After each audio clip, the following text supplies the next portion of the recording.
السلام علیکم ورحمۃ اللہ وبرکاتہ۔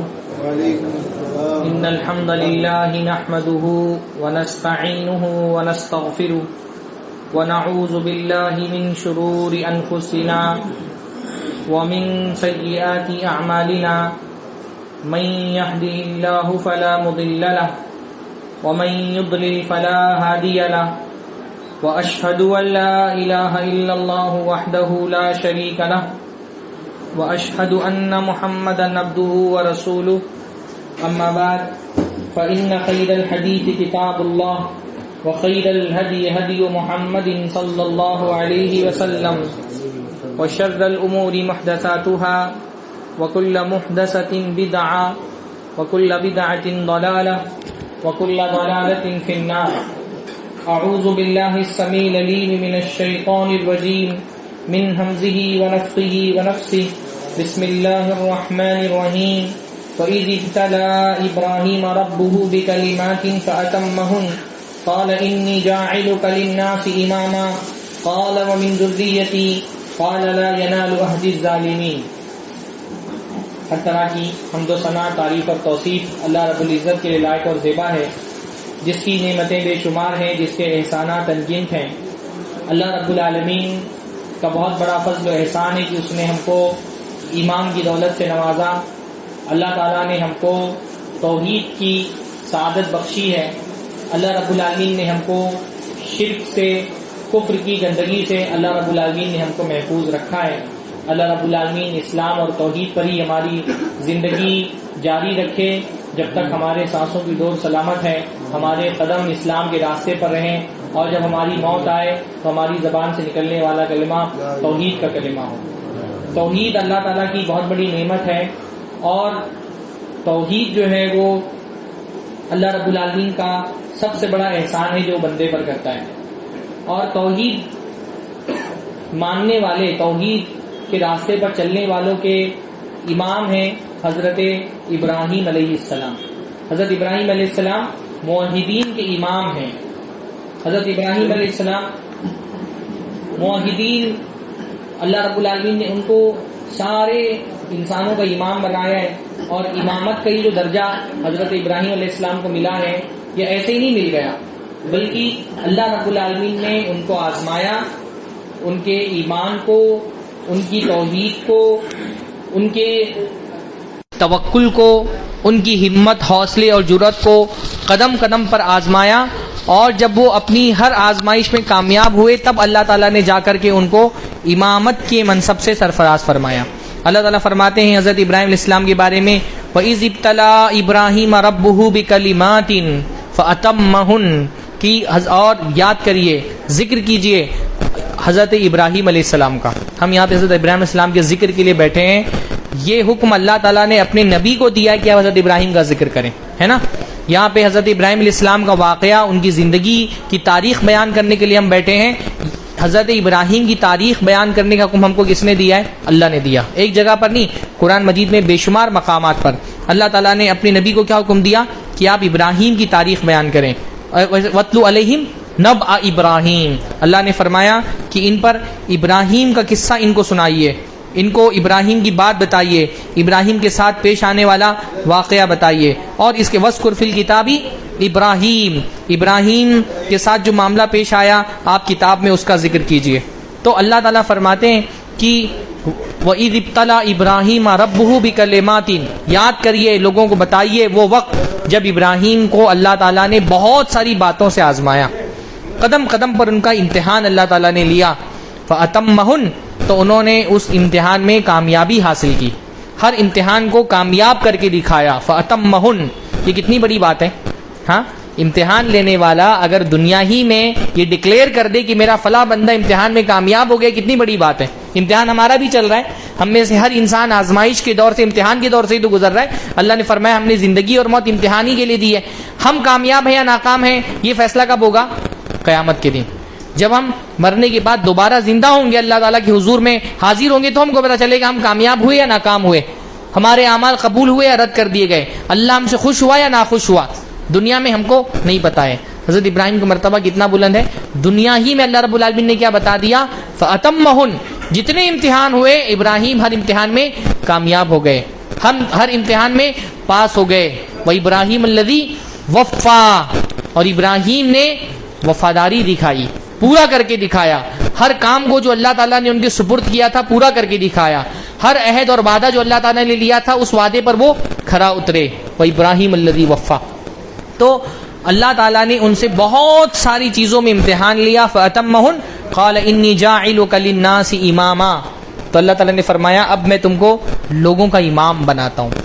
امامت کا جو مرتبہ حضرت ابراہیم کو ملا وہ ایسے ہی نہیں ملا، وہ اس امتحان میں کامیاب ہوئے. بارک اللہ فیکم. وہ اس امتحان میں انہوں نے کامیاب ہو کر کے خود کو اہل ثابت کیا.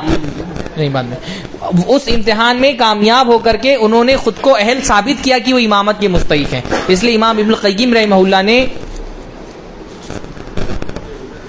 بڑی پیاری بات کہی ہے. انہوں نے کہا کہ جب تک کہ بندہ صبر سے، آزمائش سے گزر کر کے اپنے توکل، اپنے اللہ تعالیٰ پہ بھروسے کا امتحان نہیں دے دیتا تب تک کہ اس کو دنیا میں امامت کا درجہ نہیں ملتا. جس کو بھی اللہ تعالیٰ امام بناتا ہے اس کو اپنے امامت کے منصب پر پہنچنے سے پہلے اپنے صبر، اپنے توکل، اپنے ایمان، اپنے تقوی، اپنی دینداری کا امتحان اللہ تعالیٰ کے سامنے دینا پڑتا ہے. جب اس بھٹی میں پک کر کے وہ کندن بن جاتا ہے تب اللہ تعالیٰ اس کو امامت کے درجے تک پہنچاتا ہے. تو حضرت ابراہیم علیہ السلام کو اللہ تعالیٰ نے نہ صرف یہ کہ امام بنا دیا بلکہ ان کی اس کامیابی کا جو انعام تھا وہ بہت کچھ دنیا میں بھی رکھا، اور آخرت میں جو انعام ان کے لیے وہ تو ہے ہی ہے. دنیا میں اللہ تعالیٰ نے انعام یہ دیا کہ تم کو امام بنا دیا. حضرت ابراہیم نے جو دعائیں کی اللہ تعالیٰ نے وہ دعائیں قبول فرمائی، اور اس کے بعد آخرت میں تو حضرت ابراہیم کا انعام بہت بڑا ہے. آخرت میں جو فضیلتیں ان کو حاصل ہیں، کوئی فضیلت یاد ہے آپ لوگوں کو؟ خاص قیامت کے دن کی حضرت ابراہیم کو کیا فضیلت ہے؟ ہاں کس نے جواب دیا؟ ہاں اچھا اتنا دور سے. سب سے پہلے قیامت کے دن کپڑا کس کو پہنایا جائے گا؟ حضرت ابراہیم علیہ السلام کو پہنایا جائے گا. برزخ میں بھی ایک انعام ان کو ملا، ابھی مل رہا ہے. کون سا انعام ہے وہ؟ ہاں جنت میں ہے. کیا کر رہے ہیں جنت میں؟ ہاں جو ہاں وہ تو ہے عرش کا بیعت پکڑ کر. اور کیا ہے؟ جنت میں بچوں کی کفالت کر رہے ہیں. حضرت ابراہیم اور ان کی بیوی کیا ہے؟ ایمان والے بچے جو وفات پا جاتے ہیں ان کی کفالت کون کرتا ہے؟ حضرت ابراہیم علیہ السلام اور ان کی بیوی. اس میں حضرت ابراہیم کے لیے بھی شرف ہے اور ایمان والوں کے لیے بھی صبر ہے نا. حضرت ابراہیم کے لیے کیا شرف ہے کہ کئی سالوں تک، بڑھاپے تک ان کو اولاد نہیں ملی، لیکن انہوں نے صبر کیا. اللہ تعالیٰ نے اس کا بدلہ کیا دیا؟ اب بغیر کسی تکلیف کے ان بچوں کی پرورش کر رہے. وہ دنیا میں بچوں کی پرورش میں بہت تکلیف ہے نا، پریشانیاں ہیں، عورت کو حمل اور وضع حمل کی تکلیفوں سے گزرنا پڑتا ہے. پھر بچوں کو سنبھالنے میں انسان کو، بچے جو ہے نا وہ ناکو چنے چبوا دیتے ہیں. اللہ تعالیٰ نے حضرت ابراہیم علیہ السلام کو دنیا میں انہوں نے اولاد کے نہ ہونے پر صبر کیا. اللہ تعالیٰ نے اس کا انعام کیسے دیا؟ اب وہ بغیر کسی مصیبت کے بہت سارے بچوں کے باپ ہیں، وہ ہے نا، سب کی پرورش کے، پوری ملت کے باپ تو وہ ہے ہی ہیں. ملت ابیکم ابراہیم. اور عالم برزخ میں اللہ رب العالمین کے یہاں بھی بہت سارے بچوں کی پرورش وہ کر رہے ہیں. حضرت ابراہیم کے لیے شرف ہے. یعنی اللہ تعالیٰ کیسے انعام دیتا ہے دیکھیے. دنیا میں اولاد کے نہ ہونے پہ انہوں نے صبر کیا، آخرت میں اللہ تعالیٰ نے اتنے بچے ان کو دے دیے. سب کی تربیت، سب کی پرورش حضرت ابراہیم علیہ السلام کر رہے ہیں. اور ایمان والے بندے کے لیے بھی صبر ہے کہ اگر ہم سے ہمارا بچہ بچپن میں چھین لیا جائے، ہم کو صبر کرنا چاہیے کہ ہم کیا تربیت کرتے ہیں، ہم کیا پرورش کرتے ہیں اپنے بچے کی. اب اللہ تعالیٰ نے اس کو کس کی پرورش میں دے دیا ہے؟ حضرت ابراہیم علیہ السلام کی پرورش میں دے دی ہے. اس لیے بچے کی موت پر صبر پر بہت بڑا اجر حدیثوں کے اندر آیا ہے. بہرحال تو حضرت ابراہیم علیہ السلام کیونکہ اپنے امتحان میں کامیاب ہو گئے تو اللہ تعالیٰ نے دنیا میں بھی ان کو بہت سارے انعامات دیے. ان کی دعاؤں کو اللہ نے قبول کیا. انہوں نے کہا اللہ تعالیٰ میری نسل میں امام بنانا، تو اللہ تعالیٰ نے ان کی نسلوں میں ائمہ رکھ دیے، ہے نا. وجعلنا فی ذریتہ نبوۃ والکتاب، ہم نے کتابیں اور نبوت ان کی نسلوں میں رکھ دی ہے. اور اللہ رب العالمین سے انہوں نے کہا کہ اللہ رب العالمین یہ جو وادی غیر عزیز زرع ہے مکہ، اللہ تعالیٰ اس کو آباد کر دے. اللہ تعالیٰ نے آباد کر دیا. فرمایا کہ اس کو امن والا شہر بنا دے. دنیا میں سب سے زیادہ امن والا شہر اگر کوئی ہے تو مکہ ہے نا. سب سے محفوظ شہر اگر آج دنیا میں کوئی ہے تو مکہ ہے. رات میں 3 بجے بھی اگر کوئی عورت اپنے ہوٹل سے نکل کر کے کعبۃ اللہ کا طواف کرنے آتی ہے اس کو کوئی خوف ہوگا؟ کوئی خوف نہیں. دنیا میں اس سے زیادہ پرامن شہری کوئی نہیں ہے. اللہ تعالیٰ نے حرم بنا دیا. ہاں تو انہوں نے کہا کہ اللہ رب العالمین یہاں پہ ثمرات اور پھل اللہ تعالیٰ جمع کر دے. تو اس بے آب و گیا وادی میں دنیا کی کون سی آسائش ہے جو موجود نہیں ہے؟ ان کی دعائیں اللہ تعالیٰ نے دنیا میں قبول فرما دی. آخرت میں تو ان کا مقام بہت بلند ہے. پر یہ مقام ایسے ہی نہیں ملا، ان کو بہت زیادہ آزمائشوں سے گزرنا پڑا. ان آزمائشوں میں ہمارے لیے بھی ایک سبق ہے کہ ایک ایمان والا بندہ آزمائش میں اس کا ایٹیٹیوڈ کیسا ہونا چاہیے، اس کا رویہ کیسا ہونا چاہیے. اللہ تعالیٰ الگ الگ لوگوں کو الگ الگ طریقوں سے آزماتا ہے. اس آزمائش میں کھرا اترنے کے لیے ہمارا کردار کیسا ہونا چاہیے، یہ ہم کو حضرت ابراہیم کی سیرت میں دیکھنا ہے. سیرت پڑھنے کا اصل مقصد یہی ہے کہ آزمائش کے دور میں کامیاب کیسے ہوں، آزمائش سے گزر رہے ہوں تو ہمارا ایٹیٹیوڈ اللہ کو لے کر کے کیسا ہونا چاہیے، اللہ کے سامنے ہمارا رویہ کیسا ہونا چاہیے. کیا کیا آزمائشیں تھی بھائی؟ سب سے بڑی آزمائش تو تھی پیدائش جس گھر کے اندر ہوئی، وہ پورا گھرانہ شرکیہ گھرانہ، شرک کرنے والا گھرانہ، پوری قوم شرک کرنے والی قوم، پورا ملک شرک کرنے والا ملک. بلکہ حضرت ابراہیم علیہ السلام جس زمانے میں پیدا ہوئے، زمین پر کوئی ایک انسان موحد نہیں تھا، پوری دنیا شرک کے اندھیرے میں ڈوبی ہوئی تھی. اکیلے حضرت ابراہیم علیہ السلام تھے جو توحید کی شمع لے کر کے کھڑے ہوئے، توحید کی مشعل لے کر کے کھڑے ہوئے. ان کے زمانے میں ان کے علاوہ اس زمین پر کوئی بھی ایک موحد انسان نہیں تھا، پوری دنیا شرک کے اندھیرے میں ڈوبی ہوئی تھی. اس وقت حضرت ابراہیم علیہ السلام نے توحید کا چراغ جلایا. یہ کوئی آسان کام نہیں ہوتا ہے نا. اچھا، اللہ کے نبی صلی اللہ علیہ وسلم کی زندگی میں اور حضرت ابراہیم کی زندگی میں یہ بہت مماثلت ہے کہ حضرت ابراہیم علیہ السلام، اللہ کے نبی صلی اللہ علیہ وسلم بھی جس دور میں مبعوث کیے گئے، دنیا ہدایت سے پوری طور پہ خالی ہو چکی تھی، توحید اصلی کا نام و نشان ختم ہو چکا تھا، اس کی دعوت دینے والے ختم ہو چکے تھے. اور اللہ کے حضرت ابراہیم کے زمانے میں بھی یہ بات ہوئی، اور دونوں جو ہے وہ ایک مشرک گھرانے میں پیدا ہوئے. حضرت ابراہیم علیہ السلام بھی مشرک گھرانے میں پیدا ہوئے، اور اللہ کے نبی صلی اللہ علیہ وسلم بھی کہاں پیدا ہوئے؟ مشرک گھرانے میں، شرک کرنے والے گھرانے میں. نہ صرف یہ کہ شرک کرنے والا گھرانہ، بلکہ قریش کے لوگ تو شرک ان کا دین بھی تھا، ان کی دنیا بھی تھی. قریش والوں کے لیے شرک دین بھی تھا اور دنیا بھی تھی. دین تو تھا ہی ان کا، عقیدہ ان کا شرکیہ تھا، لیکن جو ان کی اکانومی تھی حضرت ابراہیم علیہ السلام کے زمانے میں، قریش والوں کی جو اکانومی تھی، اکانومی کس پہ ڈیپینڈ کرتی تھی؟ شرک پر. قریش والوں کو جو بہت بڑا مقام حاصل تھا پورے عرب میں، وہ کیوں حاصل تھا؟ کیونکہ وہ بت پرستوں کے امام تھے، بت پرستوں کی قیادت کرنے والے تھے. پورے عرب کے بت جو ہے وہ لا کر کے کعبۃ اللہ میں رکھے ہوئے تھے، اور وہ ان کی متولی تھے کعبہ کے، ان بتوں کی حفاظت کرنے والے تھے. اس لیے پورے عرب کے لوگ جو ہے وہ بہت محبت کی نگاہ سے دیکھتے تھے.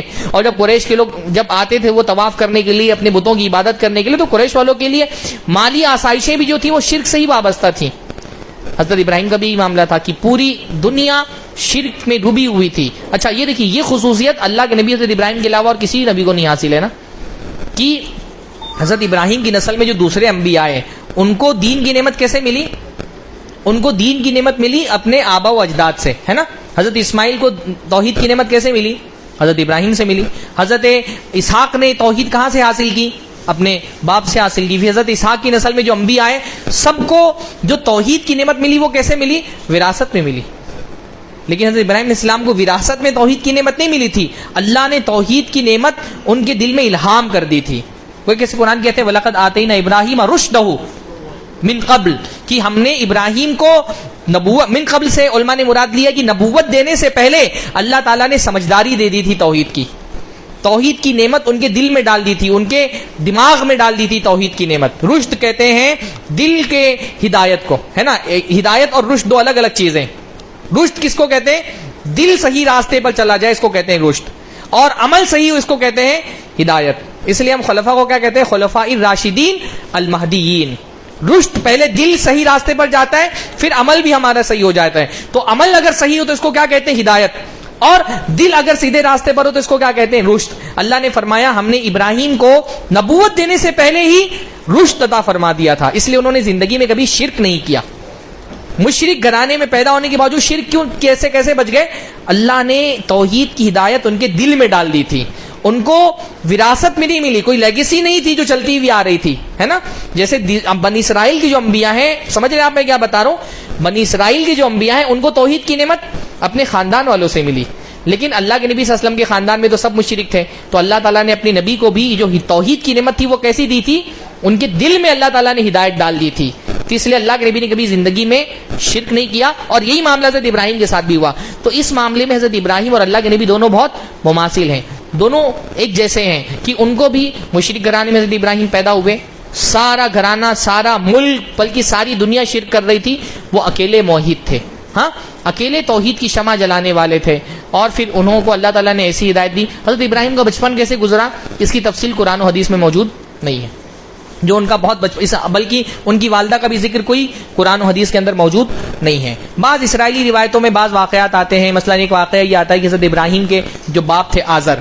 اب یہ بھی جو ہے بعض مفسرین نے بلا وجہ کی تعویل کرنے کی کوشش کی ہے کہ آزر جو ہے وہ حضرت ابراہیم کے باپ نہیں تھے بلکہ ان کے چاچا تھے, اور ان کے باپ جو تارح تھے وہ پہلے ہی وفات پا چکے تھے, ایسا بعض مفسرین نے کہا ہے, اور اس کی بنیاد اسرائیلی روایات پر ہے. پر قرآن مجید میں صاف صاف اللہ تعالیٰ نے کیا فرمایا, اذ قال ابراہیم لابیہ, کہ ابراہیم نے اپنے باپ سے کہا آزرا, جس کا نام کیا تھا, آزر تھا. تو ہم یہ بول سکتے ہیں کہ ہو سکتا ہے تارح نام رہا ہو, آزر لقب رہا ہو, لیکن بہرحال جو انہوں نے اپنے باپ کے ساتھ ہمدردی دکھائی اور آخری وقت تک کے ان کو دعوت دیتے رہے, دعوت قبول نہیں کی تو کہا پھر بھی میں آپ کی مغفرت کے لیے دعا کروں گا, یہ جو تعلق اور وابستگی دکھائی گئی ہے, پھر باپ کی طرف سے جو سختی دکھائی گئی, ان ساری چیزوں کو جمع کریں تو یہ سمجھ میں آتا ہے کہ آزر حضرت ابراہیم کے والدی تھے. اصل میں یہ پرابلم ان لوگوں کو ہوتا ہے جو کہتے ہیں کسی نبی کا باپ جو ہے وہ مشرک نہیں ہو سکتا ہے. ہاں, بہت سارے لوگ حضرت علی, حضرت شیعہ خاص طور پہ, ہاں, حضرت علی کا حوالہ دینے کے لیے اس لیے بار بار یہ کہا جاتا ہے کہ ابو طالب بھی جو ہے وہ مشرک نہیں تھے, اور اللہ کے نبی صلی اللہ علیہ وسلم کے والد کے بارے میں بھی کہا جاتا ہے, اللہ کی صحیح حدیثوں میں ثابت ہے کہ اللہ کے نبی صلی اللہ علیہ وسلم کے والد اور والدہ مسلم نہیں تھے, اسلام نہیں قبول کیا تھا انہوں نے. تو یہ بلا وجہ کی جذباتیت ہے, اللہ تعالیٰ کی مرضی ہے, اللہ تعالیٰ بت پرست کے گھر میں موحد پیدا کر دے, موحد کے گھر میں بت پرست پیدا ہو جائے. حضرت نوح علیہ السلام موحدین کے امام, اپنے زمانے کے رسول, لیکن بیٹا کیا ہو گیا, مشرک ہو گیا. تو یہ اللہ تعالیٰ اس طرح سے بندوں کو آزماتا ہے. یہ بھی بہت بڑی آزمائش تھی نا کہ ایک مشرک گھر میں مشرک باپ کا بیٹا وہ موحد ہو گیا. اب بچپن ان کا کیسا گزرا اس کی بہت زیادہ تفصیلات نہیں ہیں. بعض اسرائیلی روایتوں میں آتا ہے کہ ان کے باپ جو ہے وہ نہ صرف ہی کی بت پرست تھے بلکہ بتوں کو بنانے والے تھے, صنم تراش تھے, بت بناتے تھے, ان کا کام ہی بتوں کو بنانا تھا, بتوں کو بنا کر کے بیچتے تھے.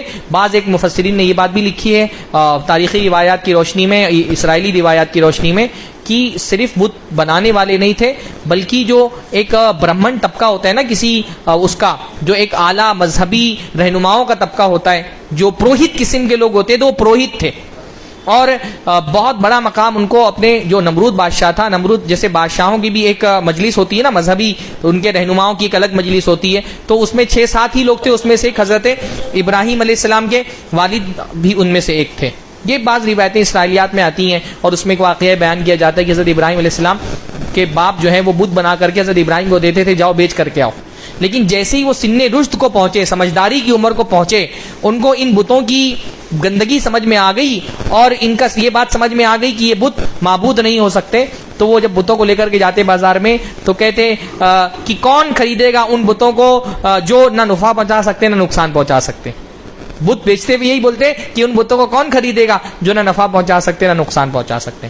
بہرحال اللہ تعالیٰ نے ان کو ہدایت دی, رشد دیا, توحید کی نعمت سے ان کو نواز دیا, اور اس کے بعد جب وہ تھوڑا سمجھداری کی عمر میں ہوئے تو سب سے پہلی دعوت کا آغاز کس سے کیا, اپنے باپ سے. اس میں ہمارے لیے نصیحت کیا ہے کہ دعوت کا, تربیت کا آغاز کہاں سے کرنا چاہیے, اپنے گھر سے کرنا چاہیے. ہمارے پاس اگر کوئی نعمت ہے تو ہماری نعمت کے سب سے پہلے مستحق کون ہے, ہمارے گھر کے لوگ, ہمارے والدین.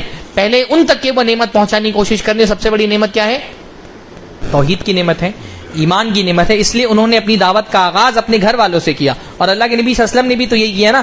اللہ کے نبی صلی اللہ علیہ وسلم نے بھی سب سے پہلے دعوت کا آغاز اپنے گھر والوں سے کیا. وانذر عشیرتک الاقربین, کہ اپنے جو قریبی رشتہ دار ہیں اللہ کے نبی سے کہا گیا پہلے ان کو ڈراؤ. اللہ کے نبی صلی اللہ علیہ وسلم قریش میں مبعوث ہوئے تو ڈائریکٹ طائف نہیں چلے گئے, پہلے بنو ہاشم کے لوگوں کو ڈرایا, قریش والوں کو ڈرایا. قریش والوں نے نہیں مانا تو اللہ کے نبی صلی اللہ علیہ وسلم باہر نکل کے پھر طائف گئے اور مدینہ کے لوگوں کو دعوت دی, اور جو حاجی حج کرنے آتے تھے ان کو پکارا. لیکن پہلا کام کس سے کرنا ہے, تربیت کا کام اپنے گھر پہ کرنا ہے. یہ حضرت ابراہیم کے اسوہ میں ہمارے لیے بہت بڑی نصیحت ہے, اور ہماری بہت بڑی خامی ہے. آپ یہ دیکھیں گے کہ ایک شخص پوری دنیا میں گھوم گھوم کے دعوت کا کام کر رہا ہے, 40 مہینے کے چلے لگا رہا ہے, اس کے اپنے گھر میں اس کے اپنے بچے, بیوی اور ماں باپ دین سے دور ہیں, اس کی فکر نہیں کر رہے ہیں. یہ نبوی طریقہ تعلیم نہیں ہے, نبوی طریقہ دعوت یہ نہیں ہے کہ آدمی پوری دنیا کے لیے فکر مند ہے, اپنے گھر کے بارے میں فکر مند نہیں ہے. پہلے اپنے بچوں کے بارے میں فکر کرو, اپنی بیوی کے بارے میں فکر کرو, اپنے ماں باپ کے بارے میں فکر کرو. دعوت کا آغاز اپنے گھر, اپنے علاقے, اپنے خاندان سے ہونا چاہیے, ہے نا. حضرت ابراہیم اسلام نے ہجرت کی, بلکہ دنیا میں سب سے پہلے ہجرت کس نے کی, حضرت ابراہیم ہی نے کی. سب سے پہلے اللہ کے لیے اپنا وطن چھوڑنے والے حضرت ابراہیم تھے. لیکن ایسا نہیں ہوا توحید لے آئی اب ساری قوم مشرک ہے تو چلو ہجرت کر لو, ایسا کیا. پہلے اپنی قوم پر محنت کی، جب اپنی قوم والوں سے ہار گئے اور دیکھا کہ قوم والے ماننے پر نہیں راضی ہیں، رجم کر رہے ہیں، آگ میں ڈالنے کی کوشش کی، ہر طرح سے کوشش کر کے دیکھ لی، جب دیکھا کہ قوم والوں نے سارے دروازے بند کر دیے، پھر گھر سے باہر نکلے۔ ہمارے یہاں بعض لوگ گھر سے باہر نکلنے کی دعوت بہت دیتے ہیں، اور گھر کے اندر جو گناہ ہو رہا ہے، جو شرک ہو رہا ہے، جو بے دینی ہے، اس کی طرف ذرا سی بھی توجہ نہیں ہوتی ہے۔ تو آغاز اپنے گھر والوں سے کرنا ہے، اپنے بچوں سے کرنا ہے، اپنے ماں باپ سے کرنا ہے، اپنی بیوی سے کرنا ہے۔ تو انہوں نے سب سے پہلے اپنے باپ کو مخاطب کرتے ہوئے کہا اذ قال ابراہیم لابیہ آذر، جب ابراہیم نے اپنے باپ آذر سے کہا اتتخذوا اصناما آلہہ، کیا آپ بتوں کو اپنا معبود بناتے ہیں؟ آپ نے بتوں کی عبادت کی ہے، بتوں کو اپنا معبود بناتے ہو۔ انی اراک وقومک فی ضلال مبین، میں دیکھ رہا ہوں کہ آپ اور آپ کی قوم والے سب کے سب کھلی ہوئی گمراہی میں ہیں۔ اب ہمارے ماحول میں اس بات کو سمجھنا ذرا سا مشکل ہوگا کہ کوئی بہت بڑی بات نہیں ہے ہمارے حساب سے، یعنی باپ سے اختلاف کر لینا، اب تو وہ قدریں باپ کے اطاعت کی اور باپ کی وہ عظمت باقی نہیں رہ گئی۔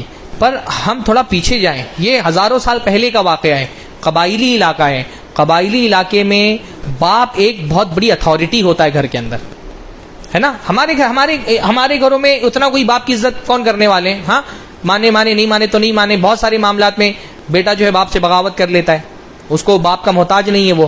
پر حضرت ابراہیم علیہ السلام جس قبیلے جس ماحول میں پیدا ہوئے وہ قبائلی معاشرہ ہے، قبائلی معاشرے میں باپ ایک بہت بڑی اتھارٹی ہوتا ہے، ہاں، باپ ایک بہت بڑی اتھارٹی ہوتا ہے، اس کے سامنے زبان کھولنا بھی بہت بڑی بات ہوتی ہے۔ بلکہ ہم اپنے ہی معاشرے میں 40 50 60 سال پہلے جائیں تو آپ کو سمجھ میں آئے گا کہ باپ جو ہے اس کا کتنا بڑا کنٹرول ہوتا تھا، پورے گھر کا وہ سربراہ ہوتا تھا، ہے نا۔ بلکہ آپ لوگوں میں سے ہی جو بزرگ لوگ ہیں ان کا جو رویہ اپنے والدین کے ساتھ تھا کہ بیٹا جو ہے اس کے لیے اپنے باپ کے سامنے منہ کھولنا بھی بہت مشکل چیز ہوتی تھی۔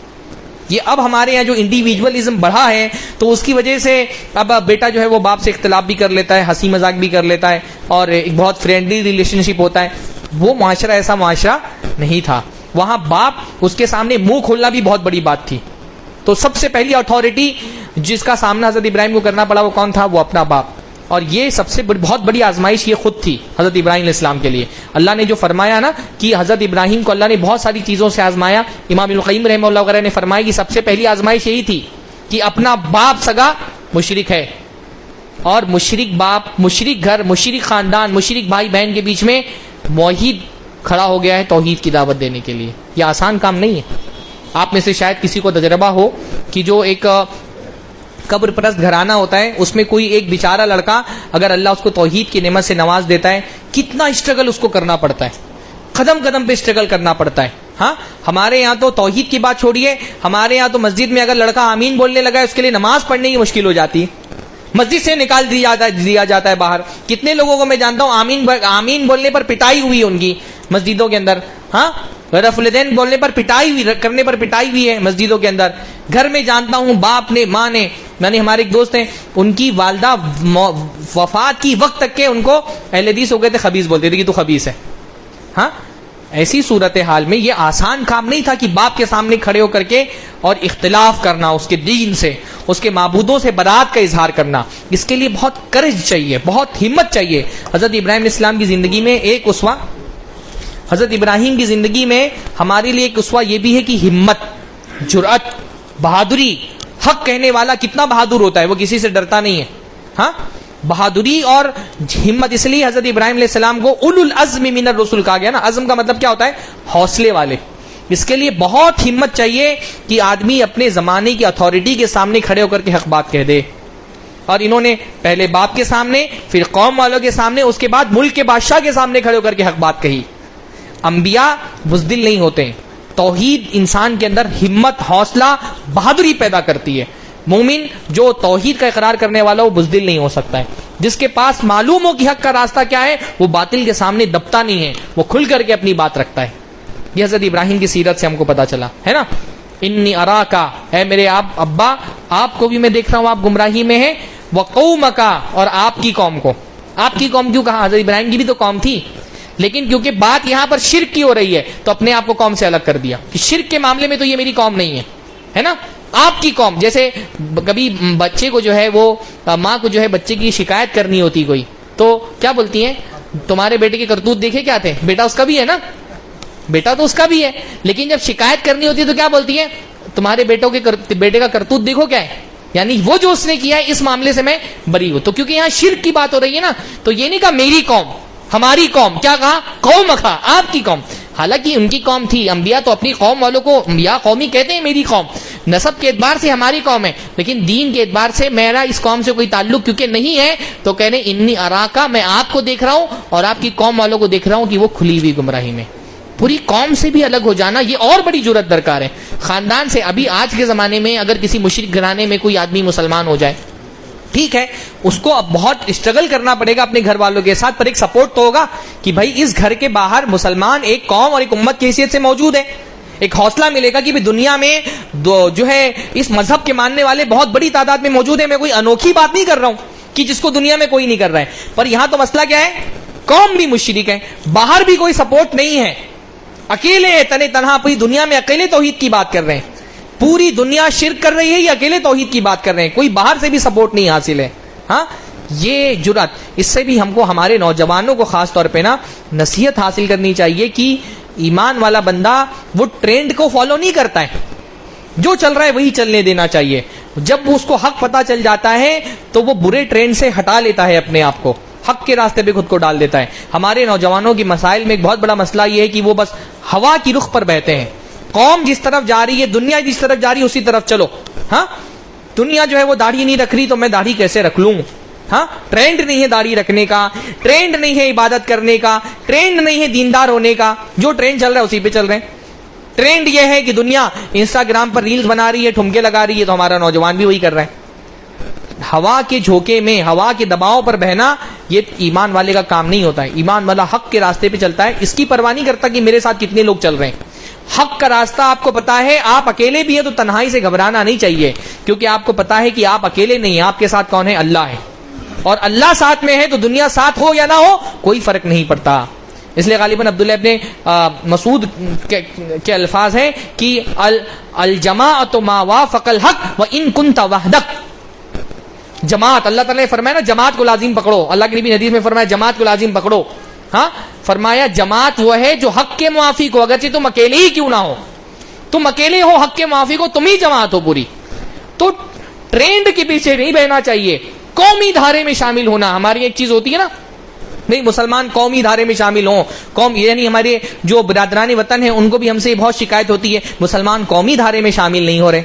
قومی دھارا کیونکہ شرک کرنے کا ہے تو دنیا ہم سے چاہتی ہم بھی ان کے ساتھ شرک کریں. وہ وندے ماترم بولتے ہیں تو ہم بھی وندے ماترم بولیں. وہ زمین کی پوجا کرتے ہیں، کیا بولتے ہیں اس کو؟ ہاں، بھومی پوجا، بھومی پوجا، تو ہم بھی ان کے ساتھ کر لیں. ہاں، وہ بتوں کی پوجا کرتے ہیں تو ہم بھی ان کے ساتھ بتوں کی پوجا کریں. اور بہت سارے مسلمان قومی دھارے میں شامل ہونے کے لیے سب کرتے ہیں. ہاں، وہ ٹیکا بھی لگا لیں گے، وہ مندر پہ جا کے گھنٹی بھی بجا دیں گے، وہ کسی بت کے سامنے سجدہ بھی کر لیں گے، وہ ناریل بھی پھوڑ لیں گے، وہ کبھی جو ہے وہ کسی بت کے سامنے جا کر کے چراغ بھی جلا لیں گے. سب کیوں کر رہے ہو؟ قومی دھارے میں شامل ہونے کے لیے. سنا ہے نا یہ لفظ آپ نے، قومی دھارا؟ کوئی قومی دھارا نہیں. قوم شرک پر ہے، میں اپنی قوم سے بھی بری ہوں.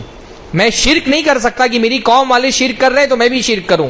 ہاں، وہ تہوار منا رہے ہیں شرکیہ تو میں ان کو مبارکباد دوں. کیوں؟ تاکہ قومی دھارے میں شامل ہو جاؤں. یہ اس طرح سے قومی دھارے میں شامل ہونا نہیں بلکہ قوم سے خود کو جدا کرنے کا حکم آیا ہے. آگے حضرت ابراہیم اسلام کی سیرت کا ایک بڑا خوبصورت پہلو ہے براءت.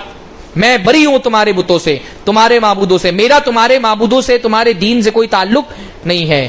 یہ حضرت ابراہیم کی سیرت کا اتنا روشن پہلو ہے جس کی بہت شدید ضرورت ہمارے زمانے میں آج مسلمانوں کو ہے کہ مشرک سے اور اس کی شرک سے آخری درجے میں جا کر کے برات کا اظہار کرنا کہ میرا کوئی تعلق نہیں ہے، میں بری ہوں تمہارے دین سے. لکم دینکم ولی دین، تمہارے لیے تمہارا دین، ہمارے لیے ہمارا دین. اچھا، یہ تو عجیب بات ہمارے یہاں پر یہ ہو گئی نا، اس آیت کو پیش کر کے لوگ اور سیکولرزم کو فروغ دیتے ہیں کہ تم اپنا دین پہ عمل کرو، کوئی مسئلہ نہیں، ہم اپنے دین پہ عمل کرتے ہیں، ہم کو مت. یعنی بولتے ہیں دوسروں کو چھیڑو مت، اپنے کو چھوڑو مت. بھائی یہ اجازت کے لیے نہیں آیت ہے، یہ برات والی آیت ہے. لکم دینکم ولی دین، یہ اجازت والی آیت نہیں ہے، یہ برات والی آیت ہے کہ میں تمہارے دین سے بری ہوں اور میرے دین کا تمہارے دین سے کوئی تعلق نہیں ہے. لوگ اس کو الگ ہی سے ایک معنی نکالنے کی کوشش کرتے ہیں. بھائی وہ معنی یہاں پر برات نہیں ہے. تو فرمایا میں تم سے اور تمہاری قوم والوں سے بری ہوں.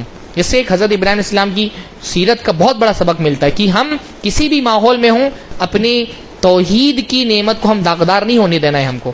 بعض مرتبہ ہمارے نوجوان جو ہے نا وہ ماحول کو بہانہ بنا کر کے اور گناہ کرتا ہے, اور اس کو روکا جائے تو بولے گا مولانا ماحول ہی ایسا ہے. ہاں ماحول ہی ایسا ہے, یعنی برے کاموں میں معصیتوں میں پڑا ہوا ہے, اور جب اس کو روکا جائے تو ماحول ہی ایسا. ہاں بتائیے حضرت ابراہیم علیہ السلام کے زمانے میں کیا ماحول تھا؟ اس سے خراب ماحول ہے جو ہم کو ملا ہے. ہاں ماحول کا کو بہانہ نہیں بنانا چاہیے اپنے گناہوں کے لیے کہ میں اس لیے ایسا کر رہا ہوں کیونکہ ماحول ہی ایسا ہے. بعض مرتبہ ماں باپ جو ہے ان کو سکھایا جائے کہ تمہارے بچے غلط راستے پہ جا رہے ہیں تو بولیں گے کیا کریں گے, ماحول ہی ایسا ہے نا.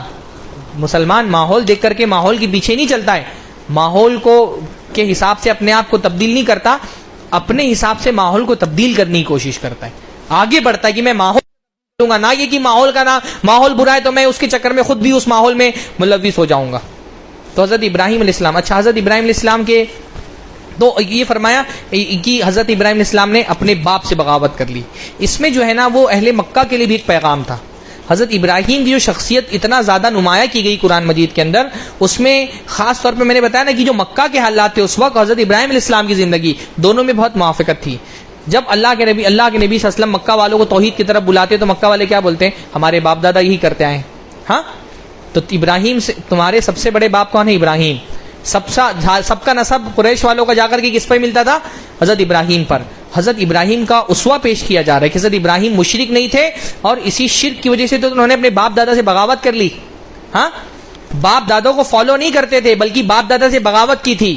تم آج اسی کو عذر بنا رہے ہو کہ ہمارے باپ دادا کیونکہ یہ کرتے ہیں اس لیے ہم کر رہے ہیں. حضرت ابراہیم جو تمہارے جد امجد ہیں انہوں نے اپنے باپ سے ہی بغاوت کر کے تو توحید کی عمارت کی بنیاد رکھی تھی. تو باپ دادا کو فالو کرنا عذر نہیں ہے, مکہ والوں کو یہ ایک تعلیم دی جا رہی ہے اس کے ذریعے سے.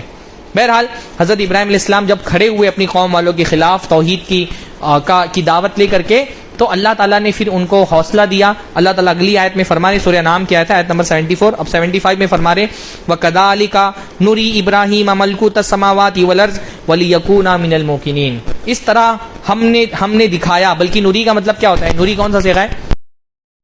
یعنی اس طرح ہم دکھا رہے ہیں. اللہ تعالیٰ بعض مرتبہ ماضی کے کسی واقعے کو مضارع یعنی جو ایک کیا کہتے ہیں اس کو پریزنٹ ٹینس میں بیان کرتا ہے. یہ کہانی یہ واقعہ سنانے کا ایک خوبصورت انداز ہے. ہاں اللہ تعالیٰ فرما رہے کہ امیجن کرو کہ اللہ تعالیٰ نوری ہم دکھا رہے ہیں نا, حالانکہ ہونا کیا چاہیے تھا؟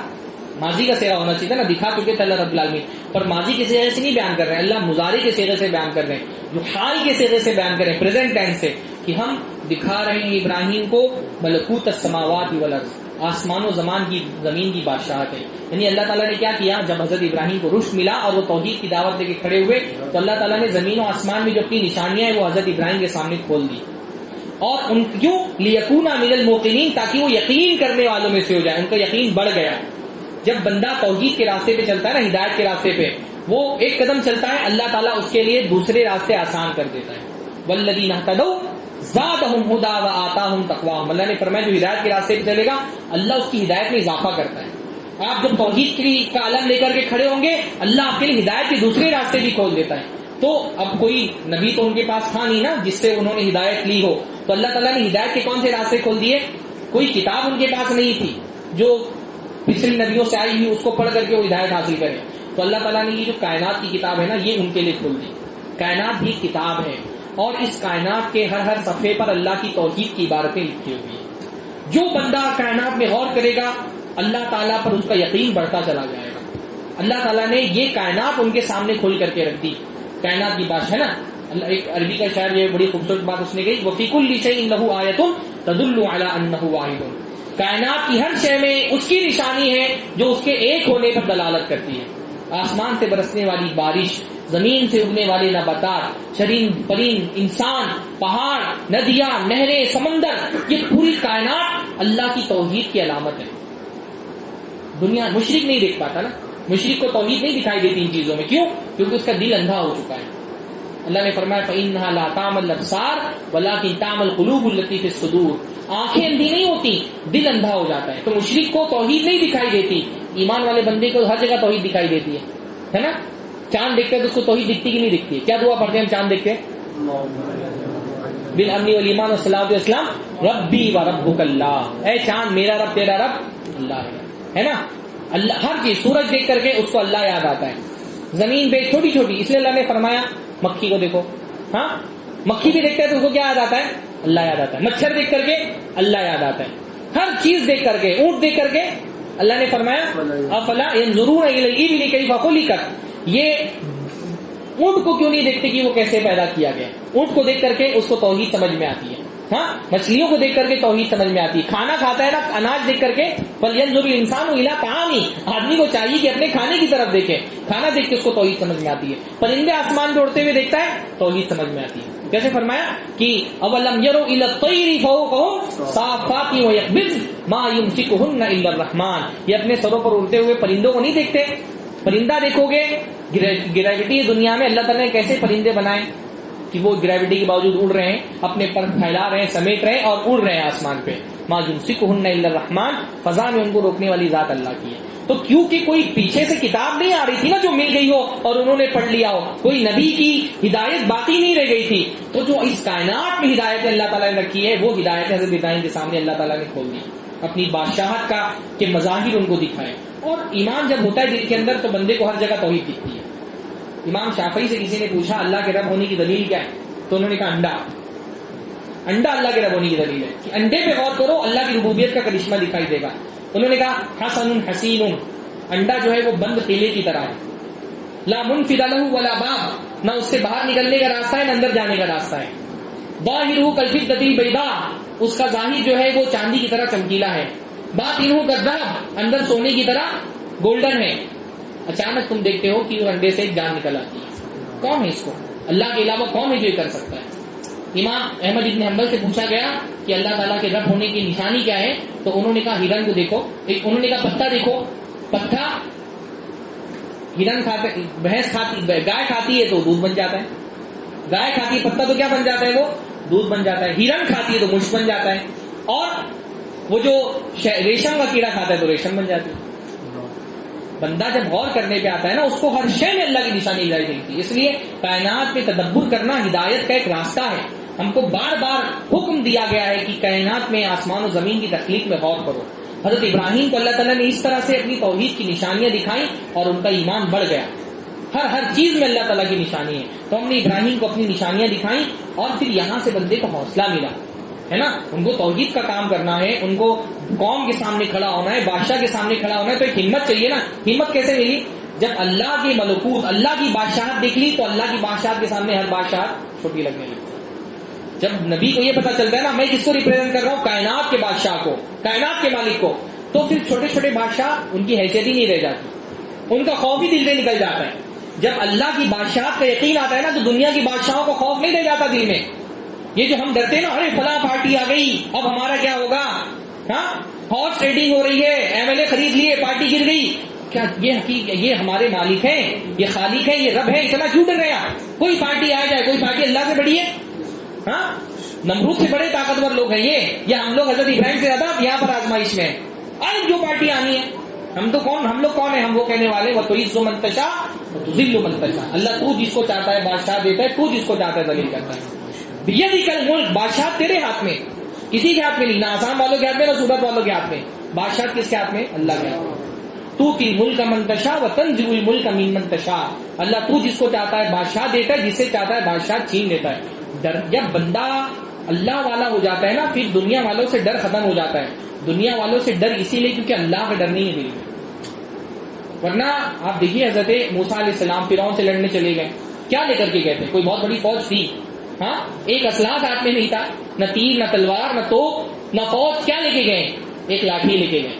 اس لاٹھی پہ اعتبار کیوں ہے, یہ لاٹھی لے کے کیوں پہنچے فرعون کے دربار میں, کیونکہ پتہ ہے کہ اس لاٹھی میں طاقت دینے والا اللہ ہے. جب اللہ کی بادشاہت پر یقین آ جاتا ہے نا تو ایک ہمت, ایک جرأت پیدا ہوتی ہے. یہ جو ہماری بزدلی ہے نا آج کہ ہم حکومتوں سے ڈرتے, پارٹیوں سے خوف کھاتے ہیں, یہ بزدلی اصل اس لیے ہے کیونکہ اللہ کا خوف نہیں ہے, اللہ کے بادشاہ ہونے, اللہ کے مالک ہونے پر یقین نہیں ہے. جب اللہ کے مالک ہونے پر یقین آتا ہے نا تو پھر ایک لاٹھی بھی بندے کے لیے کافی ہوتی ہے. اللہ تعالیٰ مدد کرتا ہے اور وہ لاٹھی جو ہے وہ بڑے بڑے حکومتوں کو ڈبانے کے کام آ جاتی ہے. وہ لاٹھی, اللہ لاٹھی میں وہ تاثیر پیدا کر دیتا ہے. تو یہ جو ہمت اور جرأت کیوں آئی, کیونکہ ان کو اللہ کی بادشاہت آ گیا, اللہ نے اپنی بادشاہت کے مظاہر ان کو دکھا دیے. اب کھڑے ہو گئے, پہلے باپ کو بھی دعوت دی, قوم والوں کو بھی دعوت دی, اپنے قوم کو دعوت پہلے دی, ہے نا. کیسے دعوت دی؟ حضرت ابراہیم کی خاصیت کیا تھی؟ اللہ تعالیٰ نے حضرت ابراہیم کو مناظرے کا ملکہ دیا تھا. مناظرہ, ڈیبیٹ کرنا, بہت زبردست قسم کے ڈیبیٹر تھے. اسی لیے جس سے ڈیبیٹ کرتے تھے اس کو کیا کرتے تھے؟ فَبُهِتَ الَّذِي كَفَرَ, لا جواب کر دیتے تھے, کوئی جواب باقی نہیں رہ جاتا تھا جن سے گفتگو کرتے تھے ان سے. کتنی مرتبہ ایسا ہوا نا, بتوں کو توڑ دیا, جب ڈیبیٹ کی تو کیا ہوا؟ جیت گئے. کتنے مناظرے کیے انہوں نے, ہاں, ہر ڈیبیٹ میں جیتے. پھر جو نمرود کے سامنے گئے اس کو ہرا کر کے رکھ دیا. قوم والوں کو کئی موقعوں پر خاموش کر دیا, ان کو کوئی جواب ہی نہیں بن پڑتا تھا. تو اللہ کیسے وَتِلْكَ حُجَّتُنَا, کیسے ہوا ہے؟ آتَيْنَاهَا إِبْرَاهِيمَ عَلَىٰ قَوْمِهِ, تِلْكَ حُجَّتُنَا, اللہ نے فرمایا یہ حجت تھی ہماری جو ہم نے ابراہیم کو دی تھی اپنے قوم. نہیں, حجت کرنا, اپنی دلیلیں رکھنا, جدال کرنا, اس میں حضرت ابراہیم بہت زبردست ماہر تھے. ان کی شخصیت کا ایک پہلو ڈیبیٹر کا بھی ہے. مناظر کیسا ہونا چاہیے؟ حضرت ابراہیم جیسا. اور ڈیبیٹ کے الگ الگ طریقے ہوتے ہیں. تو حضرت ابراہیم علیہ السلام نے اپنی قوم والوں کے ساتھ ڈیبیٹ کا ایک طریقہ یہ اپنایا. کیا کہ تھوڑے دیر کے لیے ان کو مطمئن کرو. اصل میں مسئلہ کیا ہے؟ قوم کا مسئلہ یہ تھا کہ قوم دین کے معاملے میں عقل کا استعمال نہیں کرتی. اللہ نے عقل تو دی تھی نا, پر مشرک کے ساتھ پرابلم کیا ہوتا ہے؟ جب اس کے دین کا مسئلہ آتا ہے تو اس کی عقل گھاس چرنے چلی جاتی ہے. ویسے وہ بہت ذہین ہوگا, کاروبار میں بہت ذہین, ہاں, اچھے کو مات دے دے گا, ہو سکتا ہے بڑا ڈاکٹر ہو سکتا ہے, جیسے ہی اس کی دین کی بات آتی ہے اس کی عقل مات کھا جاتی ہے. وہ عقل کو اپنے دین کے معاملے میں استعمال ہی نہیں کرتا. ہاں, بڑا فائٹر جیٹ لے کر کے آئے ہیں فرانس سے, اس کی حفاظت کے لیے نیمبو مرچی لٹکا رہے. ہاں, کیا ہے یہ؟ وہاں پہ عقل مات کھا جاتی ہے. اسرو میں بھیج رہے ہیں ایک پورا سیارے, وہ جو ہے وہ چاند کے پاس ایک پورا مشن ہی بھیج رہے ہیں اور پوجا کر رہے ہیں بت کی. تو یہ مسئلہ ہوتا ہے مشرک کے ساتھ کہ جب اس کے دین کا معاملہ آتا ہے نا تو وہ عقل کا استعمال نہیں کرتا. اور حضرت ابراہیم کا کام کیا تھا کہ اس معاملے میں عقل استعمال کرنے کی دعوت دی ان کو. سمجھ رہے نا؟ یہ اپنے ہم کو بھی اس سے کیا ملتا ہے کہ بھائی مشرک جو ہے نا, اس کو اس لیے آپ پوچھیں گے تم شرک کیوں کرتے ہو, وہ کوئی لاجک نہیں بیان کرے گا. وہ کیا بولے گا؟ باپ دادا ایسا کرتے ہیں اس لیے کر رہے ہیں. کوئی لاجک نہیں بیان کر سکے گا. اب نبی کا کام کیا ہے اور ہمارا بھی کام کیا ہے کہ جب دین کی بات آئے تو اس کو لاجک یوز کرنے پر ابھار کہ بھائی ہر جگہ اتنا دماغ لگاتے ہو, مارکیٹ میں اتنا دماغ لگاتے ہو, سائنس میں اتنا دماغ, ٹیکنالوجی میں اتنا دماغ, ہر چیز میں دماغ لگاتے ہو, جب دین کا معاملہ آتا ہے تو تمہارا دماغ کہاں چلا جاتا ہے. اس لیے حضرت ابراہیم کی دعوت بہت ریشنل دعوت ہے. انہوں نے عقل استعمال کرنے کی دعوت دی نا. ہر جگہ قوم کو کیا کہا؟ عقل استعمال کرو, اور خاص طور پہ اپنے دین کے معاملے میں عقل کا استعمال کرو. اب اس کی ٹرک انہوں نے کیا استعمال کی؟ ذرا سا قوم والوں کو پہلے اطمینان دلاؤ, پھر سوال ان کے دماغ میں ڈالو. تو اس کے لیے انہوں نے کیا فرمایا؟ فلما جن علیہ اللیل ورأى کوكبا, جب رات آئی ستارہ چمکا, جس ستارے کی وہ پوجا کرتے تھے, تو حضرت ابراہیم نے بالفرض کہا ھذا ربی, یہ میرا رب ہے. ہاں, حضرت ابراہیم نے ستارے کو ایک لمحے کے لیے بھی رب نہیں مانا. یہ عقیدے کے طور پہ حضرت ابراہیم نے نہیں کہا, یہ جدال کے طور پہ کہا, مناظرے کے طور پہ کہا. جیسے سپوز کرتے ہیں نا, چلو ٹھیک ہے یہ میرا رب ہے, مان لیا کہ میرا رب ہے. ہاں, یہ کیسا ہے؟ یہ جدال ہے کہ چلو وقتی طور پہ یہ سپوز کرو کہ یہ رب ہے. ہاں, یا علماء نے کہا کہ جدال کے طور پہ مطلب انہوں نے حضرت ابراہیم نے توریہ کیا. حضرت ابراہیم نے ستارے کو ایک لمحے کے لیے بھی رب نہیں مانا. یہ بہت بڑی بات ہو جائے گی کہ ہم یہ کہیں کہ حضرت ابراہیم نے ستارے کو اپنا رب کہہ دیا تھا. بعض مفسرین نے بات لکھی, تعجب کی بات ہے, مولانا مودودی نے لکھا کہ کیونکہ تحقیق کے راستے پہ تھے اس لیے وقتی طور پہ ستارے کو رب بول دیا. نہیں, نبی سے تو یہ امکان ہی نہیں ہے نا. نبی تو معصوم ہوتے, ان سے کوئی کبیرہ گناہ سرزد نہیں ہو سکتا ہے. شرک سرزد ہو جانا تو بہت بڑی بات ہو گئی. حضرت ابراہیم کے بارے میں تو قرآن مجید بار بار کیا کہتا ہے؟ وما کان من المشرکین, حضرت ابراہیم مشرک نہیں تھے. تو یہ جو انہوں نے کہا ھذا ربی, یہ ستارے کو اپنا رب نہیں کہا تھا. یہ اصل میں ڈیبیٹ چل رہا تھا. ڈیبیٹ میں جیسے ہوتا ہے نا, سپوز کرنے کے لیے کوئی بات کہی جاتی ہے, توریہ کیا جاتا ہے, تھوڑی دیر کے لیے دھوکہ دیا جاتا ہے. ہاں, کچھ اور کہہ کر کے کچھ اور مراد لے کر کے کچھ اور زبان سے کہا جاتا ہے. تو یہ ڈیبیٹ تھا. اچھا, تعجب کی بات یہ ہوتی ہے کہ اس یہاں پر جہاں حضرت ابراہیم سے صرف سرزدی نہیں ہوا, وہاں مولانا مودودی صاحب نے شرک کی نسبت حضرت ابراہیم کی طرف کر دی. اور حدیث میں جہاں صحیح حدیث ثابت ہے کہ اللہ حضرت ابراہیم نے 3 مرتبہ جھوٹ بولا, اس کا انکار کر دیا. کہتے ہیں جو صحیح بخاری کی روایت ہے کہ حضرت ابراہیم نے 3 مرتبہ جھوٹ بولا ایک مصلحت کی وجہ سے, وہاں پر یہ بولا کہ امام حضرت ابراہیم کو جھوٹا بولنے سے بہتر ہے ہم بخاری کے راوی کو جھوٹا بولتے ہیں. حالانکہ وہاں پر تو جھوٹ بولنا صحیح بخاری میں ثابت ہے. اس کے علاوہ بھی دوسری حدیثیں جس میں ثابت ہے کہ حضرت ابراہیم نے جھوٹ بولا تھا. جھوٹ الگ طرح کا تھا, توریہ تھا. وہ انشاءاللہ آگے جب وہ گفتگو ہوگی تو اس کے سامنے وہ بات رکھی جائے گی.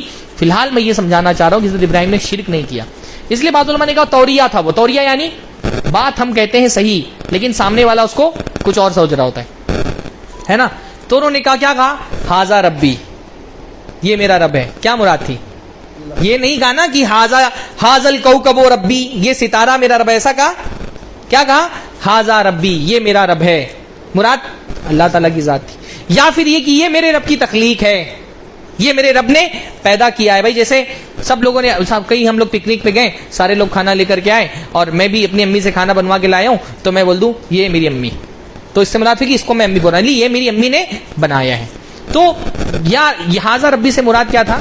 اللہ تعالیٰ میرا رب ہے. ستارے کو حضرت ابراہیم کیسے رب بول سکتے ہیں؟ پر قوم والوں کو تھوڑی دیر کے لیے دھوکہ دینا، اس طرح کا دھوکہ کہیں مصلحتوں کے تحت دیا جاتا ہے، جائز ہے یہ. ہاں جہاں جائز مصلحت ہو وہاں پر، جیسے اللہ کے نبی صلی اللہ علیہ وسلم کے بارے میں آتا ہے، بدر کے موقع پہ اللہ کے نبی صلی اللہ علیہ وسلم کو پتہ نہیں تھا کہ مشرکین مکہ کی جو فوج ہے وہ کہاں پہنچی ہے، نکلی ہے کہ نہیں نکلی ہے، سچی خبر ہے یا جھوٹی خبر ہے. تو اللہ کے نبی صلی اللہ علیہ وسلم حضرت ابوبکر کے ساتھ جاسوسی کے لیے نکلے.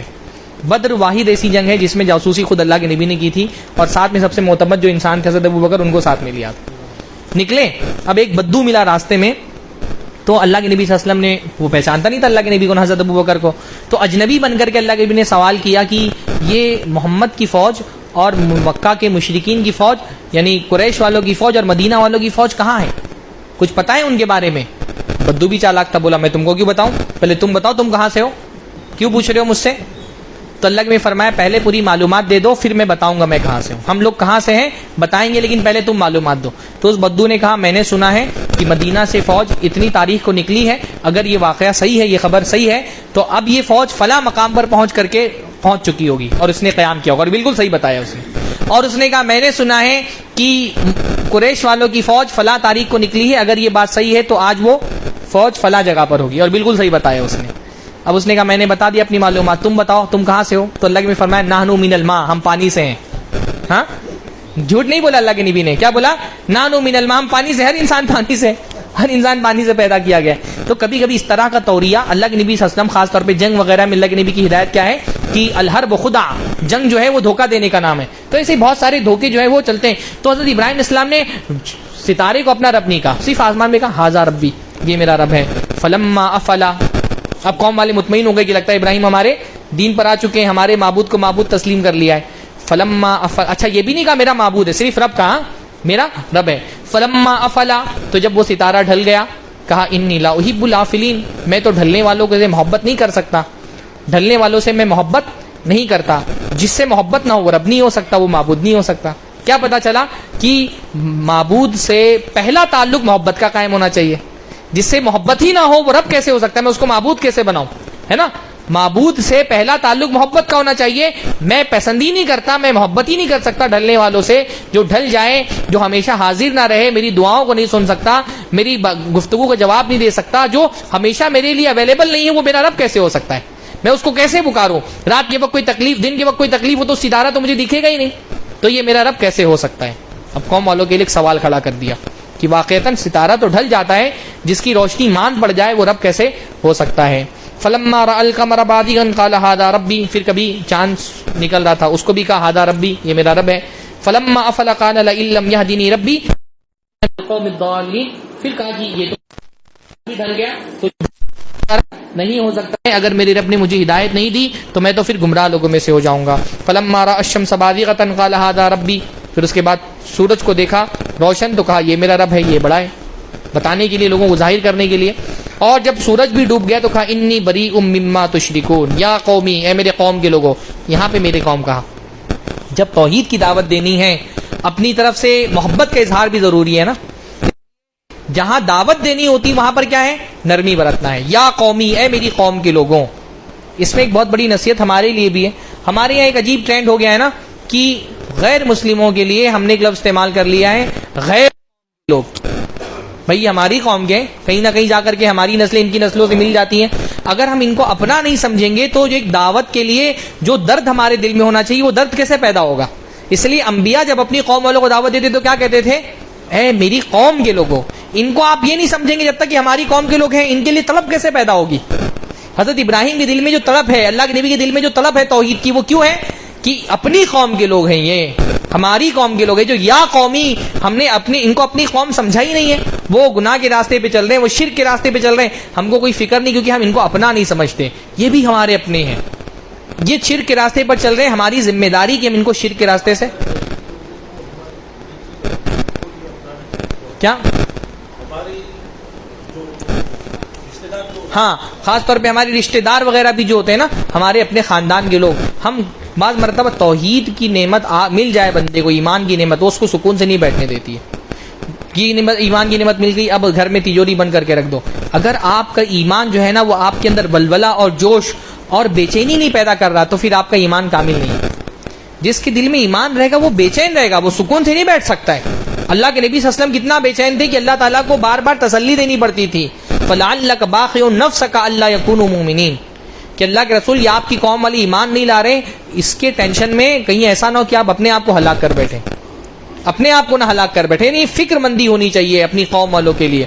بہرحال پھر انہوں نے سارے لوگوں سے برات کا اظہار کیا، فرمایا انی وجہت وجہیہ للذی فطر السماوات والارض، کہ یہ آسمان و زمین جس نے پیدا کیا ہے میں اپنا چہرہ اس کی طرف خالص پھیر دیتا ہوں، جھکے گا تو کی طرف جس نے آسمان و زمین پیدا کیا، آسمان زمین یعنی اس میں جو ستارے ہیں، سیارے ہیں، جو مخلوقات ہیں، وہ سب کے سب ان کے پیدا کرنے والے کے سامنے میں سر جھکاتا ہوں، یہ مخلوق ہے، مخلوق کے سامنے میں سر نہیں جھکاؤں گا۔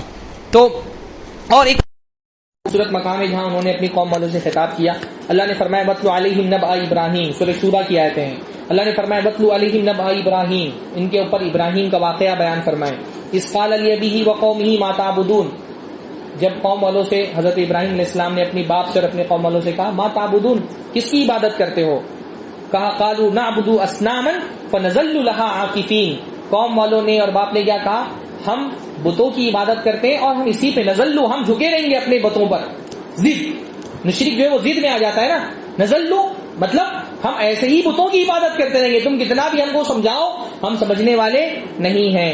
قال هل يسمعونكم اذ تدعون، حضرت ابراہیم نے پوچھا اچھا جب تم ان کو پکارتے ہو کیا تمہاری پکار سنتے ہیں، ہاں، او ينفعونكم او يضرون، یا تم کو نفع پہنچاتے ہیں یا نقصان پہنچاتے ہیں، تو ظاہر سی بات ہے بت سن سکتے ہیں نہیں سن سکتے، تو بتوں کے نہ سن پانے کو بطور دلیل پیش کیا کہ یہ معبود نہیں ہو سکتے۔ اس سے علماء نے ایک بڑا خوبصورت استدلال کیا ہے ان لوگوں کے خلاف جو اللہ تعالیٰ کی صفات کا انکار کرتے ہیں، ہے نا، مسلمانوں میں ایک جماعت جہمیہ، معتزلہ، وہ کیا کہتے ہیں اللہ تعالیٰ سنتا نہیں ہے، سماع اللہ کی صفت نہیں ہے۔ اگر عقیدے کی جو ایک اعلیٰ لیول کی کتابیں ہوتی ہیں جس میں صفات کی بحث ہوتی ہے، اس میں آپ پڑھیں گے کہ مسلمانوں میں ایک اچھا خاصا طبقہ ایسے لوگوں کا رہا ہے جو کہتے ہیں اللہ تعالیٰ ہر صفت سے آ رہی ہے، اللہ کی کوئی صفت نہیں ہے، نہ وہ سنتا ہے نہ وہ دیکھتا ہے نہ اس کے اندر قدرت ہے نہ علم ہے نہ حیات ہے، ہر صفت سے۔ جہمیہ، خاص طور پہ جہمیہ اور غلاتی جہمیہ جو ہے وہ تو اللہ کے اسماء کا بھی انکار کرتے ہیں۔ تو علماء نے کہا جیسے معتزلہ ہے وہ بھی کہتے ہیں اللہ تعالیٰ سمیع بلا سمع، یہ عجیب طرح ان کا ایک مسئلہ ہے، کہتے ہیں اللہ تعالیٰ سمیع ہے لیکن اس کے اندر سمع نہیں ہے، صفت نہیں ہے، سنتا نہیں ہے اللہ تعالیٰ، سمیع بس اس کا نام ہے پر وہ سنتا نہیں ہے۔ علیم بلا علم، اللہ تعالیٰ علیم ہے لیکن اس کے پاس علم نہیں ہے، ایسے بھی گمراہ فرقے گزرے۔ ان کے خلاف علماء نے اس آیت کو بطور دلیل پیش کیا کہ دیکھو قرآن مجید میں حضرت ابراہیم علیہ السلام نے ان بتوں کے معبود ہونے کی نہ ہونے کی دلیل کیا پیش کی کہ وہ سن نہیں سکتے، تو اس کا مطلب جو رب ہے وہ سنتا ہے۔ هل يسمعونكم اذ تدعون او ينفعونكم او يضرون، سوال کیا نا، بتاؤ، مناظرے میں سوال کرتا ہے سامنے والا، بتاؤ جب پکارتے ہو تو تمہاری پکار سنتے ہیں، تمہاری دعاؤں کا جواب دیتے ہیں، تمہاری دعائیں قبول کرتے ہیں، تم کو نفع و نقصان پہنچاتے ہیں۔ قالوا بل وجدنا آباءنا كذلك يفعلون، انہوں نے کہا نہیں ہم تو اپنے باپ دادوں کو یہی کرتا ہوا پائیں، یہ جواب ہوتا ہے۔ ہاں، حضرت ابراہیم کیا کہہ رہے ہیں، عقل لگاؤ، اور یہ کیا کہہ رہے ہیں ہم تقلید کریں گے۔ تو دو ہی راستے ہوتے ہیں دنیا کے اندر، یا تو تقلید کرو یا تو عقل کا استعمال کرو۔ ہاں، حضرت ابراہیم کس کیا کرے، عقل لگاؤ، دلیلیں دو، اور جاہلی جو ہوتا ہے وہ قلید، وہ کیا بولتا ہے ہمارے پاس دلیل نہیں، ہم تو اپنے باپ دادوں کی اتباع کریں گے۔ تو دنیا میں دو ہی راستے ہوتے ہیں، یا تو دلیل کا راستہ ہوتا ہے یا تو تقلید کا راستہ ہوتا ہے۔ تقلید کا راستہ مشرکوں کا راستہ تھا اور دلیل کا راستہ انبیاء کا راستہ ہے۔ حضرت ابراہیم دلیل مانگ رہے ہیں کہ دلیل تو کی سنتے ہیں، دلیل تو کی نفع پہنچا سکتے ہیں، دلیل تو کی نقصان پہنچا سکتے ہیں، انہوں نے کہا نہیں ہم تو مقلد ہیں۔ ہاں، ان وجدنا آباءنا كذلك يفعلون، ہم نے اپنے باپ دادوں کو ایسا ہی کرتا ہوا پایا ہے۔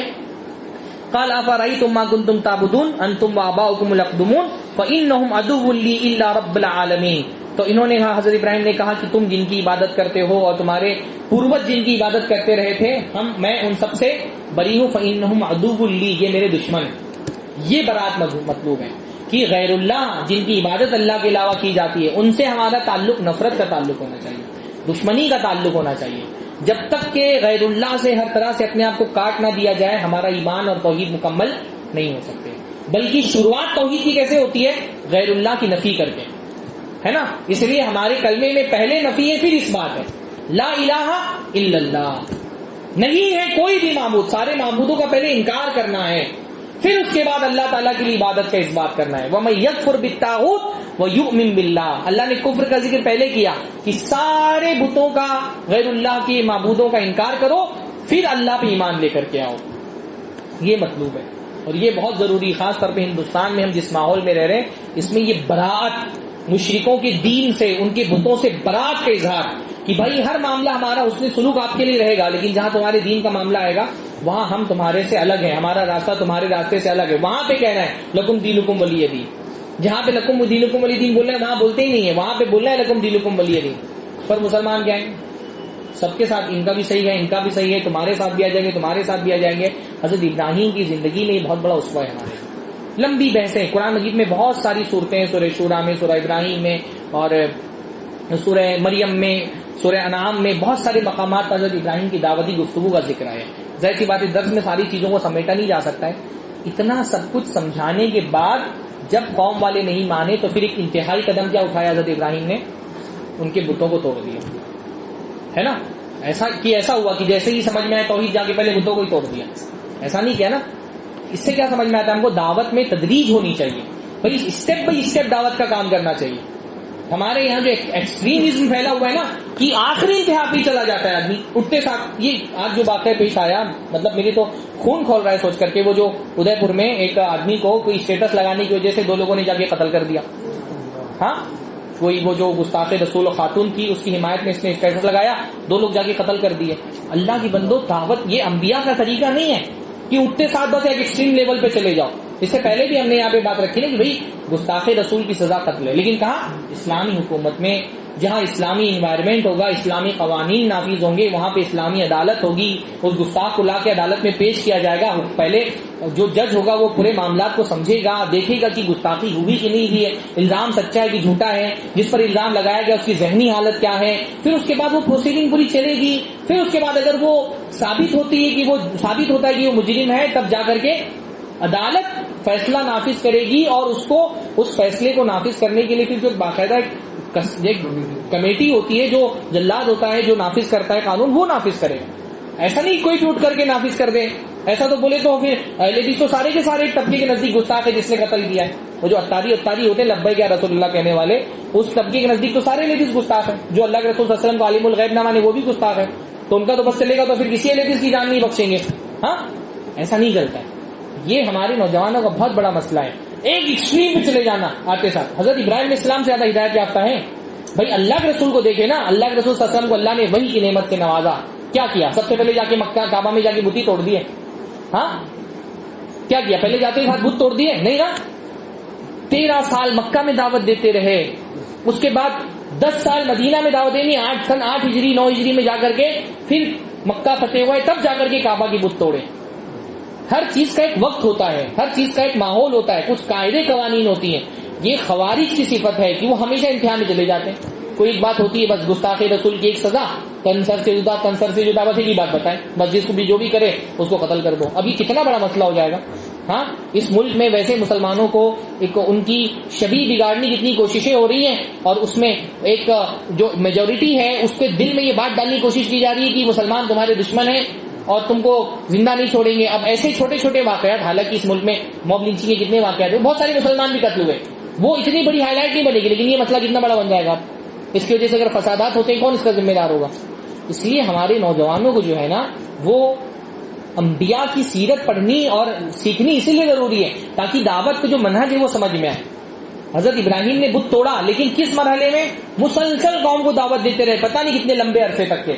اور جب نہیں ہوا پھر اللہ کا حکم ہوا تو پھر اللہ کے حکم سے وہ کام کیا. ہم کو یہاں پر بت توڑنے کے لیے نہیں بھیجا گیا کہ کوئی حضرت ابراہیم کو واقعہ سن کر کے میں بھی حضرت ابراہیم کی سنت عمل کرنے جا رہا ہوں، جا کے کسی کا بت توڑ دیں. بت توڑنا کوئی حکمت، اگر حکمت ہوتی تو شروع میں ہی توڑ دیا ہوتا بتوں کو نا. لیکن وہ اللہ کا حکم تھا خاص مرحلے میں جب اللہ تعالیٰ نے ان کو توفیق دی اور وہ حکم ہوا اللہ تعالیٰ کا، تو نبی جو کام کرتا ہے وہ اللہ تعالیٰ کے حکم سے کرتا ہے نا. تو یہ حضرت ابراہیم علیہ السلام کی زندگی میں دعوت میں آپ یہ بڑا لمبا موضوع ہے، تدریج، آہستہ آہستہ چیزوں کو سمجھانا. اللہ کے رسول صلی اللہ علیہ وسلم کے زمانے میں بعض لوگ آئے کہ اللہ کے نبی صلی اللہ علیہ وسلم ہم آپ کے ساتھ رہنا چاہتے ہیں، اللہ نے فرمایا ابھی حالات ٹھیک نہیں، ابھی چلے جاؤ، جب سب ٹھیک ہو جائے تب واپس آنا. بھیج دیا اللہ کے نبی صلی اللہ علیہ وسلم. ہمارے یہاں لوگ جذبات میں آ کر کے دین کے دشمن بن جاتے ہیں. یہ لوگ جتنا دین کو نقصان پہنچائیں گے واللہ کوئی کافر اتنا نقصان نہیں پہنچا سکتا ہے. ایسی حرکتیں کر کے ہمارا دین جو بدنام ہوتا ہے، کوئی کافر اس طرح دین کو بدنام نہیں کر سکتا. تو حضرت ابراہیم کی سیرت سے ہم کو ایک چیز جو سیکھنے والی ہے وہ تدریج، دعوت میں مرحلہ وار اسٹیپ بائی اسٹیپ دعوت کا کام کرنا. پہلے زبان سے، اسی لیے اللہ نے کیا فرمایا کہ سب جو حضرت ابراہیم کی سیرت میں ہم کو کیا ملتا ہے کہ پہلے دعوت کا آغاز کیا، پہلے اپنے باپ کو سمجھا رہے ہیں، پھر اپنی قوم والوں کو سمجھا رہے ہیں، الگ الگ دلیلیں دے رہے ہیں، دیکھو یہ دلیل ہے، یہ دلیل ہے، یہ دلیل ہے. خوب محنت کی. جب ساری محنت میں دیکھ رہے ہیں کہ اثر نہیں پیدا ہو رہا ہے تو آخر میں کہا لاقیدن اسنامکم، اب میرا چال تمہارے بتوں کے خلاف تم دیکھو گے. وہ بھی پہلے سے الٹیمیٹم دے دیا کہ نہیں سمجھ میں آئے گا تو پھر میں یہ کرنے والا ہوں. ہاں بعض لوگوں نے کہا کہ یہ دل میں کہا تھا، بعض لوگوں نے کہا کہ ایسی کوئی الفاظ تو ہے نہیں کہ ہم کہیں دل میں کہا تھا. تو ایک پہلے سے دھمکی دے دی تھی کہ اب نہیں مانو گے تو میں تم کو سمجھانے کے لیے. یہ بھی کیا تھا، بتوں کو توڑنا توہین کے لیے نہیں تھا، تفہیم کے لیے تھا، ہے نا. بتوں کو توڑ کر کے ان کی مذہبی جذبات کو ٹھیس نہیں پہنچانا تھا، ان کو یہ بتانا تھا کہ دیکھو یہ معبود تمہارے بول نہیں سکتے، اپنا دفاع نہیں کر سکتے، جن سے تم نے عقیدت باندھ کر کے رکھی کہ تمہاری مصیبت میں کام آئیں گے، وہ اپنی مصیبت بھی دور نہیں کر سکتے. یہ سمجھانا مقصود تھا، توہین کے لیے نہیں بتوں کو توڑا تھا.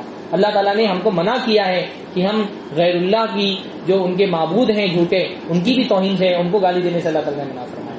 تو تدریج دعوت میں یہ بھی حضرت ابراہیم اسلام کی سیرت کا ایک بہت بہترین نمونہ ہے. تو حضرت ابراہیم نے قوم کو دعوت دی، حضرت ابراہیم نے باپ کو دعوت دی. اب تیسرا مرحلہ کیا ہے، سیدھا پھر وہ ایک انتہا پہ پہنچے، مطلب آخری چارے کار کے طور پہ پھر انہوں نے بتوں کو توڑ دیا. اور پھر جب بتوں کو توڑنے پر ان کو قوم والوں کو کوئی جواب نہیں بن پڑا، تو جب جواب نہیں بن پڑتا ہے تو لوگ کیا کرتے ہیں، پھر ہاتھ پیر چلانے لگتے ہیں، ظلم ڈھانے لگتے ہیں. تو قوم والوں نے کہا کہ سیدھے بادشاہ کے پاس لے کر کے جاؤ. اور پھر نمرود کے ساتھ جو مکالمہ ہوا اور وہاں پہ نمرود بھی ہار گیا، پھر جلانے کی کوشش کی گئی، جلے نہیں، پھر ہجرت کی. وہ ساری جو ان کی زندگی کا ایک مرحلہ ہے وہ انشاءاللہ تعالی ہم اپنے اگلے درس میں دیکھیں گے. اللہ تعالی ہم سب کو انبیاء کی سیرت سے سبق حاصل کرنے کی توفیق عطا فرمائیں. اللہ رب العالمین ہم سب. ہاں 5 منٹ آپ لوگ رکیے، یہ درس بند کر دو، یہ درس بند کر دو نا. تو 5 جو حضرات یہاں پہ موجود ہیں وہ لوگ 5 منٹ رکیں. حافظ فیاض صاحب کچھ کریں گے، باقی جو لوگ آن لائن موجود ہیں ان کے لیے درس کے اختتام کا اعلان کیا جاتا ہے. اقول قولی ھذا واستغفر اللہ لی ولکم ولسائر المسلمین واستغفروہ انہ الغفور الرحیم. وآخر دعوانا الحمد للہ رب العالمین والسلام علیکم ورحمۃ اللہ وبرکاتہ.